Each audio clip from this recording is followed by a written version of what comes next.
After we escaped the forest and came home, Hansel changed. Maybe it was inevitable, but he barely laughed anymore. He seemed to hate Father, and our new mother as well. The jewels from the witch's house disappeared quickly. Father was tricked and robbed. I thought we would finally live happily together forever, but instead, Hansel and I were sent away to work in a distant city so Father could provide for the new baby. I was lonely. But as long as Hansel was with me, I knew I'd be okay. As the wagon carried us away, Gretel cried softly beside me. Father just stood there as we left. I looked away in disgust. I kept thinking about how I might escape. Why should we work for the people who abandoned us twice?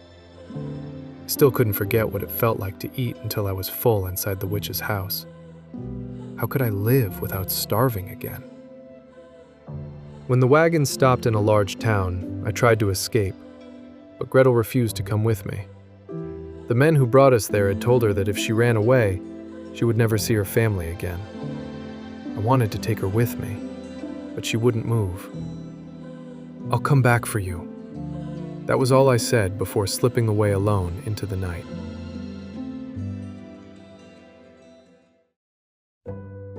For 15 years, I did nothing but work.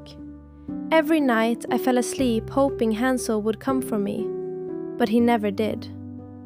Whenever I had a little free time, I wrote imaginary letters to my family. I want to come home soon. I want to see everyone again.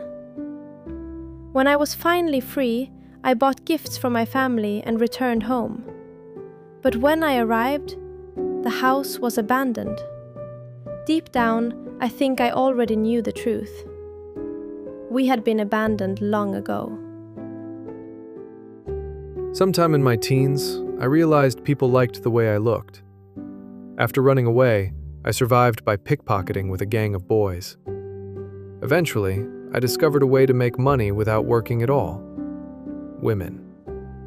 If I spoke gently to them, then acted cold the next moment, they became easy to control. I didn't care what became of them. Beautiful on the outside. Underneath, they were all witches. Selfish, greedy, liars. Sometimes, I'd see a woman who reminded me of Gretel, and my heart would stop. I searched for her years later, but I never found her. When I saw Hansel again by chance in the city, I recognized him immediately. He was dressed richly, accompanied by a glamorous woman. I introduced him to my husband and my 2-year-old daughter. Her name is Hazel. She has my brother's gentle eyes. After returning to an empty home, I went back to my old work. Later, I married a kind shoemaker who carried runes much like my own. Raising my daughter hurt, and healed me too. Every time I held her, it felt as though I was comforting the child I once was. I wanted to give her everything I had wished my own mother had given me. And everything I had wanted from a father, my husband gave to our daughter without hesitation. No matter how poor we became, we would never abandon her. Hansel never said it aloud, but I think he realized long before I did that we had been abandoned. I wondered whether his wounds had ever healed. When I saw Gretel again after all those years, she still looked poor. And to my surprise, she had become a mother. Her little daughter had the softness of a child deeply loved. I could tell immediately that the young couple cherished her. After everything we went through, how could she still love like that? I still couldn't forget those nights, wandering through the forest, holding my sister's hand, the cold, the hunger, the fear. Since then, I trusted no one. I opened my heart to no one. That's how I survived. Sometimes, even I was frightened, by the rage inside me.